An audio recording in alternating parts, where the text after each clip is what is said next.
Ukraine पे रूस की हवाई कार्रवाई के बीच यूक्रेन में रह रहे शहर के लोहा पट्टी मोहल्ला के मेडिकल छात्र विनायक निवास भी यूक्रेन में फंसे हुए हैं। यूक्रेन में हर घंटे बदल रही घटनाक्रम से विनायक और अन्य छात्रों की मुश्किलें लगातार बढ़ रही हैं। यूक्रेन की वर्तमान परिस्थिति से विनायक काफी भयभीत हैं। इनके माता पिता समेत घर में एक बहन और एक भाई की चिंता बढ़ गई है। इनके माता पिता और अन्य परिजन विनायक की कुशलता के लिए ईश्वर से प्रार्थना कर रहे हैं। लोहापट्टी निवासी किराना व्यवसायी विनायक के पिता प्रशांत कुमार ने बताया कि वर्ष 2018 में यूक्रेन के विनिसिता स्थित नेशनल पिरागोवी मेमोरियल मेडिकल विश्वविद्यालय से मेडिकल की पढ़ाई कर रहे थे। अभी चौथे साल में पढ़ रहे हैं। विनायक के पिता प्रशांत कुमार ने बताया कि सायरन की आवाज के साथ ही 2 दिनों से स्थानीय पुलिस और सेना के जवान उन्हें सुबह 5 बजे बंकर लेकर जाते हैं और सायरन की आवाज नहीं सुनाई देने की स्थिति सामान्य होने पर पुलिस की उन्हें घर भेज देते हैं। और साथ में ये भी बताया कि बिजली पानी सामान्य रूप से विनायक को उपलब्ध हो रहा है।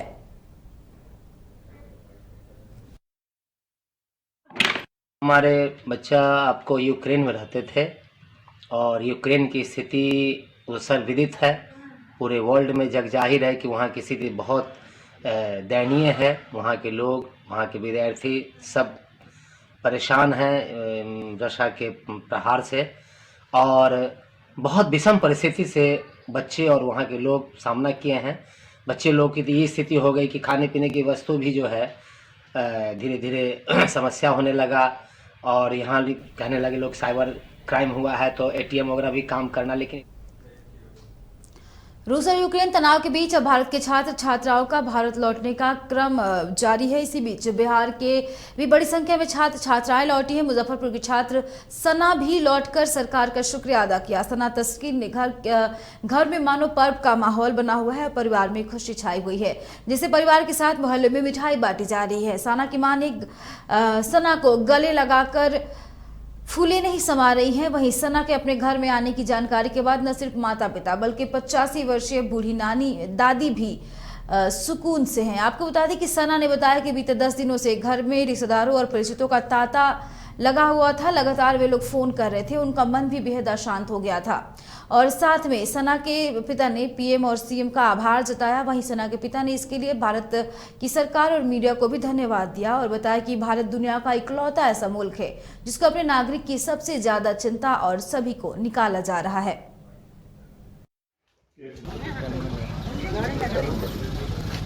जैसे हम जहाँ पे थे वहाँ पे अभी सिचुएशन जब तक हम थे ठीक था। अभी बॉर्डर वगैरह क्रॉस करने में भी प्रॉब्लम हो रहा है।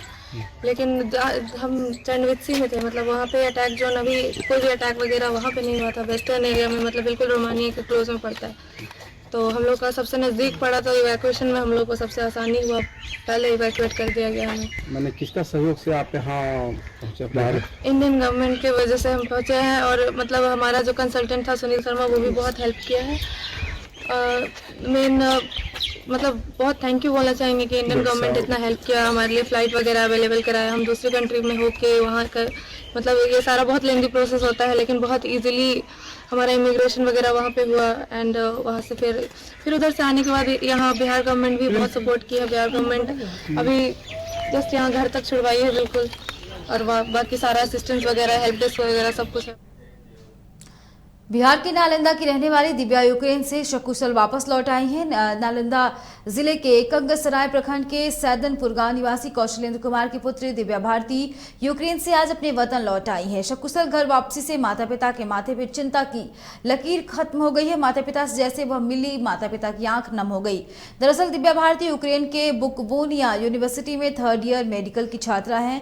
यूक्रेन के बुकवोनिया शहर में रहकर मेडिकल की तैयारी कर रही थी। रूस के यूक्रेन पे हुए हमले के बाद केंद्र और राज्य सरकार के अथक प्रयास के बाद दिव्या भारती उन जैसी सैकड़ों छात्र छात्राएं सुरक्षित वतन वापस लौट आई हैं। हालात सामान्य होने के बाद फिर से दिव्या यूक्रेन जाकर अपनी पढ़ाई पूरी करना चाहती है। दिव्या के पिता कौशलेंद्र कुमार ने बताया कि जब से युद्ध जैसे हालात टीवी पे दिखने लगे तब से उनकी चिंता बढ़ने लगी थी। लगातार वो अपनी बेटी से कांटेक्ट में थे।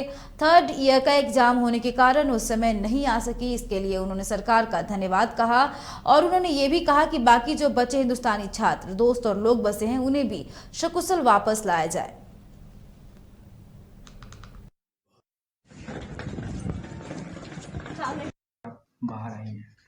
हाँ, अपने देश लौट के आए हैं तो काफी सिक्योर लग रहा है और हमारे एम्बेसी ने हमें काफ़ी साथ दिया। हम जहाँ भी थे, जहाँ सिचुएशन में थे, हर हेल्प पहुंचाई है, हर पॉसिबल चीज़ की है, तो उनके लिए भी थैंकफुल हैं। इंडियन गवर्नमेंट का क्या stand है? इंडियन गवर्नमेंट ने तो साथ दिया ही है। मीन्स वहाँ जैसा इंडिया का ये था कि हमसे कहा गया था कि इंडियन स्टूडेंट्स है तो बस के आगे इंडियन फ्लैग लगा लो, इंडियन स्टूडेंट्स ऑन बोर्ड लगा दो, तो फिर कोई हमें टोकेगा नहीं, पूछेगा नहीं। ना तो हमें रशियन आर्मी को कुछ बोल सकती है, ना यूक्रेन बोल सकती है। तो इंडियन एम्बेसी ने हर तरह से कोशिश की है कि हमें उस सिचुएशन से निकाल सके। बताई जा रही थी। नहीं, सिचुएशन जैसी भी थी, वो एम्बेसी और गवर्नमेंट जो भी लोकल अथॉरिटीज थे, हर चीज़ वो अपने हिसाब से कंट्रोल कर रहे थे। जितना हो सका उन्होंने किया है। ऐसा मतलब इतना बहुत ही क्विक किया है, क्योंकि जैसे ही है ना अटैक्स की न्यूज़ आए, जैसे ही कीव पे अटैक की न्यूज़ आए, वैसे ही उन्होंने अपना प्रोसेस स्टार्ट कर दिया था, इवैक्यूएशन। तो हर चीज़ हुआ है, इन लोगों ने हर तरह से हेल्प की है, सबने कोऑर्डिनेट किया है और हमें इस सिचुएशन से बाहर निकाला है। अभी भी एम्बेसी लगातार कर रही है। बहुत खुशी हुई।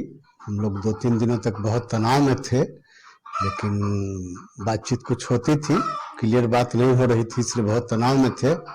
फिर पता चला कि माने केंद्र